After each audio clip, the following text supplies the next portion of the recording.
Hi, this is Sarit Switzer, and welcome to the It Is Taught podcast, a podcast devoted to the teachings of Rabbi Shneur Zalman of Liadi as recorded in his most famous work, the Tanya. My hope for this show is to make these teachings accessible and relatable to the average person, regardless of prior Jewish education or affiliation. The episodes follow the prescribed daily study portions and are meant to serve as practical lessons in how to live your life as your true self and develop an authentic and powerful relationship with your Creator. I have personally experienced the effects the study of this work has had on me, and I'm excited to share what I can of this knowledge with you. So please join me on this journey of learning, self-growth, and connection with your source.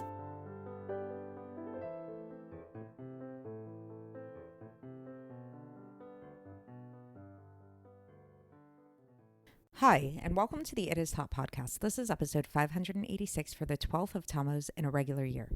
So if you've ever gone to the doctor because of some kind of health scare that you had, or if you were taking care of somebody who had, God forbid, some kind of health scare, well, hopefully, I just want to say, hopefully that health scare got resolved and it was just a scare and nothing more than that.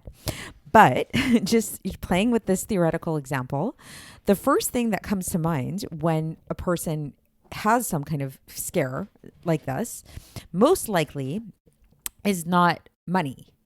I mean, sure, that might be a stress at some point to think about how much money this is going to cost me or whatever. But really, people, there's kind of this idea, there's a saying that goes, which I actually entitled today's podcast episode as, which is you can't put a price tag on your health. So let's say if you went to the doctor and the doctors gave you some kind of medical advice and it was going to be very pricey, but this medical advice that they gave you was going to save your life and it was a life or death situation, or it was going to really significantly improve the quality of your life, like to no end. So hopefully, if you are a rational person, money is not going to be an object. Money, you're going to figure out a way to make it work because you realize that your health is really the most important thing for you in your whole entire life. And so this same logic, this same idea of how it is that we're willing to spend whatever it takes to get better, whatever it takes to be healthy, whatever it takes to live, we're going to see how this actually should apply to us, not only in terms of our physical lives, but in terms of our spiritual lives as well. So the way this comes up in today's Tanya is there's this idea of giving charity. And just like most things in Torah, there's prescribed amounts of how much charity we're supposed to give, how much of our income we're supposed to give, we're allowed to give. So many of you might be familiar with this idea of Meiser, which Meiser is this idea that it's incumbent upon every Jewish person to give 10% of their income to charity. And then there's an idea, which I think we might have talked about previously in the Tanya, that you actually can give up to 20% of your income to charity. And this is kind of like the most preferred way if you want to do this mitzvah to the utmost degree. But in today's Tanya, we're actually going to be learning about instances when we actually are asked to give more than 20%. And we're actually asked to give a lot of charity and just lots and lots and lots and abundantly give to charity. And the reason why that we would have to do this, or that the Alter Rebbe is kind of asking us to do this, is as a way for making up for those fasts that we would have otherwise been required or prescribed to do. So if you've been following along in the past few episodes, and please go back and review if you haven't already, we've been learning about this idea of what happens, what should a person do if they, God forbid, mess up, if they transgress one of the laws of Torah, one of the mitzvahs, which we're all human, so it's kind of expected that we're going to make mistakes at some point in our lives. And we talked about the idea of teshuva. We talked about how teshuva is basically the idea of stopping doing the sin and resolving to be better in the future. And then we've been talking about this idea of fasting, which we've been talking about how fasting, while it's not teshuva per se, it can be a nice accessory to teshuva in the sense that it can be kind of like this appeasement gift that we give to God after we've asked for forgiveness, after we've resolved to not do the negative thing anymore. We kind of want to be restored back into God's graces to the full extent. So we fast. And We talked about how fasts are really a replacement for the original korbanos, the original sacrifices that we gave in the temple, which were more like observedly, like more obviously gifts to God. Like we would actually bring animals to the temple, sacrifice them on the altar, or give them rather to the Kohanim to sacrifice on the altar. And this was like a way of us giving a gift to God. And we talked about how we don't have a temple anymore. So instead of this, fasting is a good replacement for these sacrifices that would be given when a person would transgress. And we spoke about how there's actually a whole like science, and there's a whole breakdown as to how many fasts correspond to which sin, and how the Arizal actually really broke it down in a very systematized way. And we gave the example of, we've been talking about this example of like the number of fasts which are prescribed for the sin of wasting of seed is an example that keeps coming up, which is 84. And then we brought up this discussion that comes up amongst the sages as to what happens if a person sins multiple times. Does this mean that they need to do the prescribed number of fasts those amounts of time? So like, let's say if somebody engages in that particular sin 10 times, does that mean that they need to fast 84 times 10? So 840 fasts? Like that seems really excessive, and it doesn't really seem so manageable. And we spoke about how there was one opinion that says that you only need to do the fasting once. So it's like, it doesn't matter how many times you transgress that particular sin. You would just need to do 84 fasts and you're good to go. And then we talked about how the sages kind of come to this compromise where it's like, if a person engages in a sin, let's say that particular sin multiple times. So we really say that 3 is kind of like the cap on the fasting. So if a person would then fast 3 times the 84 fast, they're good to go. They're good. They don't need to worry about it. That accomplishes the eradication of any kind of blemish between them and God in that way. We also spoke about how this is aside from the fact that fasting in general is something that we don't really focus on too much in our generation, because our generation is weaker and our generation can't really withstand so many fasts the way that previous more robust generations could. And we also spoke about how a way to get the same effect of fasting, like a good substitute for fasting nowadays, since we are weaker, is actually to give a charity, and how giving charity is a form of giving up of our flesh, giving up of ourselves. So that is a good way to substitute from that. Nevertheless, something we're going to explore today is if a person really, really wants to like do this practice of fasting, of giving an appeasement to God to the fullest extent, in the most ideal way, they should take upon themselves to do these fasts at least once in their life, do the prescribed number of fasts. So like, again, in the sake of the example of the wasting of seed, where we said that there's 84 fasts that are prescribed for wasting seed. So you would do the 84 times 3, which is 252 fasts. And we'll see how this can be broken down in the course of a person's life. So it doesn't have to be all at once. It doesn't even have to be full fasts. Some of them can just be half fasts. So we're going to explore all of this today. And we're also going to really try to cover all grounds in the Alter method, even the strictest opinions about the number of fasts that a person needs to do. So if we go back to that original discussion of the sages, the argument of should you fast just that one time 84 fasts, or should you fast in multiples of 84 so that it's like every single time you engage in the sin, you'd have to fast another 84 times. So we came to that conclusion, that middle ground of 3 times 84. So that was like the conclusion. That was the compromise we came to. But today the Alter is going to say, but what if we don't want to do that compromise? What if we really want to do this to the fullest extent? What if a person says, no, I sinned multiple times and I'd really like to redeem every single one of those sins. I'd really like to cover those fasts somehow. So it might not be practical, and it's probably not practical to fast 84 times, who knows how many multiples of the times that a person transgressed in that way. So in that case, the Alter says what a person should do, and he's saying, and the way that the Alter words it isn't even that this is like a nice thing to do. He actually says it like this is what a person should do, is that in addition to the fact that, as we'll learn today, a person should take it upon themselves at least once in their life to figure out a way to cover all the fasts of like 3 times the prescribed number of fasts. So 84 times 3 in the instance of wasted seed. For all those other instances, instead of fasting, what a person should do is they should give charity for these fasts. And this is going to come out to a lot of charity, because the amount that the Alter Rebbe gives here is to give charity in the value of 18 coins, which in the terminology used here is Gdolim Polish, which I'm not sure what that means really, but it's some type of coin, some type of value. So maybe to translate it into our terminology today, we could say it's 18 cents, $18, something about this 18.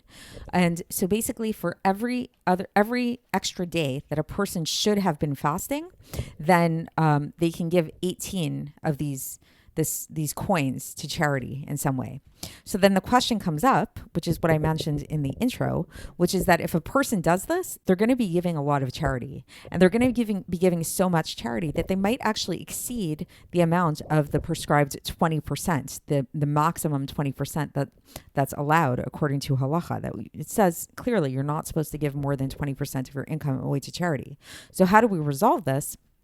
So the Alter Rebbe says to us very clearly, he says, this extra money we're giving, this doesn't fall into your accounting of the 20%, because this money that you're giving, these 18 coins, $18 per day, whatever it is not part of your miser. It's not part of your regular accounting. This is for your healing. This is for the healing of your soul and to restore it from whatever blemish came about from when you transgressed. And just like, as we said in the intro, there's no limit to the amount a person would be willing to spend on their physical health. Similarly, too, there's no limit to the amount we should be willing to spend on our spiritual health, so that it's not about I reached my cap of 20%. Now I can't give any more charity. If a person really recognized the fact that they sinned and that they want to eradicate any blemish, any barrier between them and God, they should be willing to spend anything to make this happen. And this can be accomplished through tzedakah, through charity. So let's get into the text and see how the Alter Rebbe explains all of this. And so for context, we're still in the middle of chapter 3 of Iggeres HaTeshuva. And the Alter Rebbe begins and he says, nevertheless, anybody who is a Baal Nefesh, so that's like a man of spirit, who wants to be close to God, to rectify his soul, to return it to God with the best form of tshuva, like the tshuva mina muvchal, it's called, like the choicest type of tshuva, then he should be stringent upon himself to fulfill, nevertheless, at least once in his entire life, the number of fasts for every sin from these more severe sins that are liable for death, even if it's liable for death by the hands of heaven above. So basically, so just again to explain that, then the Alter Rebbe is saying that if somebody again, so fasting is not tshuva. I want to make that clear. So tshuva is tshuva. Tshuva is just repenting. It's resolving to not do the negative behavior anymore in the future and stop doing it. But then fasting is a good way to, after doing that tshuva, as a nice accessory to tshuva, to kind of restore your good graces to God as a kind of gift to God. And so here the Alter Rebbe is saying is that for certain sins that are very severe, there are different gradations of sins. So some sins that fall into the category of somebody of where the punishment for committing those sins causes a person to be liable for the death penalty, whether by the hand of the court or by the hand of God. So these are obviously very severe sins. So it's good to fast for these sins to in order to really rectify your soul to its proper place, and you can do this over the course of your life. You should do it at least once in your life. And so what's an example of this kind of sin that the Alter Rebbe gives? He says, for example, wasting of seed. So the wasting of seed is 84 sins. That's the prescribed number of fasts. And so he says that a person should undergo these 84 fasts at least once in his entire life, and he can delay this for the days that are shorter, like the winter months. And so he can fast let's say for 10 days or even less than this for one winter. And then he can continue to do this. Then he can delay it again for another year and another year, another year. So that let's say he completes the entire 84 days in 9 or more years, according to his stamina, right? So it's let's say I'm going to do a quick calculation here. So it's let's say if you do 84 divided by 9, so that's a little bit over 9 years. So yeah, so you can take 9-10 years to complete these fasts if you pick 10 days days throughout the year during the short winter months to fast. And then in brackets, the Alter Rebbe says in here, I'm going to make it even easier for you. He says the person can also eat a little bit about 3 hours before sunrise. And it would still be considered a fast. So it's like the fast would only begin right at sunrise. And so then it's like you don't have to torture yourself so much. So it's really a very short fast. You eat right before sunrise and then you fast for the remainder of the day until it becomes dark. And that's considered to be a good fast.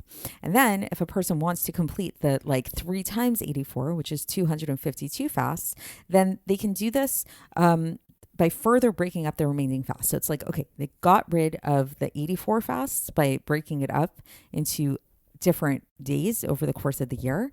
Now for the 2 other rounds of the 84 fasts, so that would be 84 times 2. So for the 168 remaining fasts, what they can do is they can break those up into 2. For each fast, you break it up into half fast. So that would be, it's actually you would be doing 84 times 4 in this case. So it'd be 336 half fasts, which is the equivalent of 168 full fasts, which is 84 times 2. So this, according to the Talmud Yerushalmi, and the source for that is in Nedarim 8:1 of the Talmud Yerushalmi. So this is also considered a fast, according to the Talmud Yerushalmi, that 2 half days are considered like 1 day in this regard. And so all of this is talking about these very severe types of sins that a person would be engaged in, like sins of idolatry, or even wasting of seed is in that category. Things that are liable for the death penalty, either by hands of heaven or by the court. But the Alter Rebbe says this applies to other more minor sins as well. And every heart knows its own anguish and desires its vindication. So meaning that we want to be ultimately vindicated. We want to absolve ourselves of any blemish at all. So even after doing tshuva, after we've done the tshuva, we've been forgiven, we have this desire to come back into the good graces of God and to just really cleanse ourselves of any remnant of it. And that can be accomplished through fasting. So this is something that we can do at some point in our lives, at least once. So just to give a little recap of where we're up to so far, I know it can start to get a little complicated here, but if you've been following along the past few episodes, maybe you're taking notes, maybe you can go back and review. There's a logical thread that's being followed here. So we started out talking about the basic idea of tshuva and what tshuva entails. We talked about how the idea of fasting is not tshuva, but it's an accessory to tshuva, and how fasting parallels the idea of the korbanos in the temple. We talked about how instead of fast nowadays, we can give tshuva, but then we went back to the idea of fast, and we said that nevertheless, we should try to fast a little bit. And so with that, so we said, okay, so let's say this idea of we're talking about the sin of the wasting of seed. So it's we got rid of the 3 times 84 number of fasts, that minimum amount of fasting that we should do. So that means 252. So let's say theoretically a person did it. They fasted 252 fasts, whether all at once or in the course of their life, spread out over time or something like that. If we want to be really strict, as we learned previously, then really there is an opinion that holds that a person should be fasting much more than that. They should be fasting 84 fasts for every single time that they engage in that kind of sin. And so in order to really be strict about this, and in order to be really machmir, to take on to cover this stringent opinion about this, then these fasts can be redeemed through tzedakah. And how can they be redeemed through tzedakah? Where each one can have the value of 18 gedolim Polish, these Polish coins, I guess, some type of Polish currency for every day. So 18 of these Polish currency per day is a way that we can redeem each one outstanding fasts. And so too, says the Alter Rebbe, charity can redeem any kind of fast that would have been undertaken, even for those kind of sins that are not liable for death. So even less severe sins that we've learned ideally a person should really fast for in order to appease God for these fasts. So even for these kind of things, a person can give charity as a way to redeem these fasts. So as an example, the Alter Rebbe gives is a positive commandment, either ordained by the Torah or ordained rabbinically. So a mitzvah d'oraita or mitzvah d'rabanan, like as an example, learning Torah. Like let's say if somebody neglected to learn Torah, which is something that is very easy to do because a man is supposed to be learning Torah pretty much like every second of every day. So if there's ever a point where a person is negligent in this, then this itself is a transgression. It's a type of transgression. And so there is, and so for each sin, the Arizal prescribed a set number of fasts. And these set number of fasts are written in the Mishnat Chasidim in the Masachet of Tshuva, if anybody wants to look that up. And so for every single one of these fasts that are prescribed for each one of through charity, the way that we've been describing, if a person isn't able to fast and like make themselves suffer in the way that we've described. And even though, says the Alter Rebbe, it's going to come up to a certain amount, like this is going to, if a person really does this, if a person starts giving 18 numbers of currency, dollars, 18 cents, whatever it is, if they keep giving this over and over for every single sin that they transgress, this is going to come out to a large amount. And a person might say that, wait a second, isn't there this idea that's written in the Gemara, Ketuvot, page 50a, that you should not give more than 20% of your income to charity. So the Alter Rebbe says that this is not, so if you look at the Hebrew, it says al yabazbez yoter michomesh, which means you should not, yabazbez in Hebrew means to waste, like to spend extravagantly. So it's like the idea is that you should not just be like giving all your money away in a wasteful way. So the Alter Rebbe says that this is not a waste. It's not extravagant giving what we're talking about here. Because when we're giving this money away, this is in order to redeem our souls from fasting and from affliction. And this is no different than if a person wants to heal their body or for any other thing. Like if a person, God forbid, if their house was in danger or something like that, or anything, someone close to them was in danger, they would spend anything to help out this person or help this situation. And so we see that indeed the fasts that were prescribed by the Alter Rebbe in the Tikkunei Tshuva are a lot. Like for each sin that a person transgresses, the Arizal prescribes a lot of fasts for these things. And so thus, if we want to redeem these fasts, we're going to have to pay a lot of money. It's going to cost us a lot. And so the Alter Rebbe says that all of those who are charedim, this is charedim, literally means those who tremble before God. They have become accustomed to give a lot of charity because of the weakness of the generation. Because this prevents them from having to. And then the Alter Rebbe concludes with a verse from Echa, chapter 3, verse 22, which is kind of to illustrate this point and bring the point home, where it says, Chastei Hashem kilo tamnu. And so the dual meaning to this pasuk. So literally it means the kindnesses of God, for they have not ended, but or not concluded. But that last word tamnu, which means concluded, can also be translated to mean we are not complete. So what that means, really, basically what the Alter Rebbe is trying to say is that we need the kindnesses of God because we are not complete. Like we acknowledge the fact that we're imperfect and we're constantly imperfect. We constantly see ourselves as imperfect. So the bottom line, I know it's a lot. I know there's like a lot here and it keeps building on itself, like each portion that we read. But the bottom line, the bottom takeaway that you should take from all of this, if you want to just like be left with a final note, is to give a lot of charity. Why? And give excessively, just abundantly in charity. Why? Because we are not perfect and we mess up and it's normal and this is human and this is what we do. But nevertheless, every time we mess up, every time we transgress the will of God, it needs to be fixed in some way. Ideally, we should fast. And there's like a lot of fasts that are prescribed for how to bring ourselves back, how to restore ourselves to that initial state that we were in before. But most of us are not strong enough to, or pretty much probably none of us are strong enough to engage in the number of fasts that the Arizal prescribes. So the way to redeem these fasts is through giving charity. And the number of fasts that really we owe, quote unquote, to God is so excessive. It's so much that really we just should be giving a lot of charity all the time. So that's the point to be left with, is just this idea of really understanding how much we owe God and how much we want to give to God. And if we want to take it back to that example I keep bringing up of the husband with his wife, is that it's the type of husband who feels so humble before his wife and loves her so much and just feels so bad about any time he may have said the wrong thing, may have done the wrong thing, that he just keeps bringing her presents. Maybe he brings her a present every single day. Like, imagine how beloved this husband would be to his wife if every single day he came home and brought a little present for her, whether it was a little chocolate, a little flower, a little note, even something.